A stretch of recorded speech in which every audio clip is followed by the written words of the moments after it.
திமுக கருணாநிதி, உதயநிதி, ஸ்டாலின், உதயநிதி, அடுத்து இன்பநிதி. சரி, இந்த 4 பேர் 75 வருஷம் இந்த கட்சியை நீங்கள் எதுக்கு நீங்கள் ஓட்டு போட்டீங்க? ஓட்டு காசு வாங்கிட்டு ஓட்டு போட்டிருப்பீங்க, இலவசத்துக்காக ஓட்டு போட்டிருப்பீங்க, நியாயமாக ஓட்டு போட்டுக்க மாட்டீங்க. போன தடவை அதிமுக விட்டு திமுக எதுக்கு ஓட்டு போட்டிங்கன்னு நல்லாவே தெரியும். அதிமுகவோட மர்மம், அதனால் திமுக ஓட்டு போட்டீங்க. இப்போ திமுக 41 பேரை, கரூர் 41 பேரை முடிச்சு விட்டுருச்சு. இப்போ என்ன பண்ண போகிறீங்க? இப்போ யாருக்கு ஓட்டு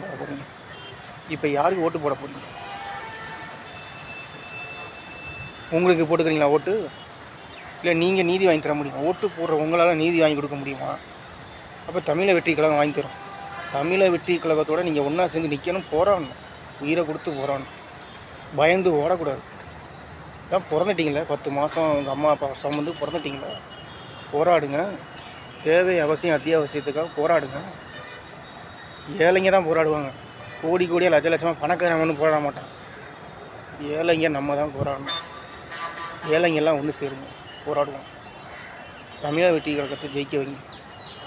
உங்கள் ஓட்டு தமிழக வெற்றி கழகத்துக்கு. ஓட்டு காசு வாங்குங்க, தமிழக வெற்றி கழகத்துக்கு ஓட்டு போடுங்க. ஓட்டு காசை வாங்கிக்கோங்க, தமிழக வெற்றி கழகத்துக்கு ஓட்டு போடுங்க.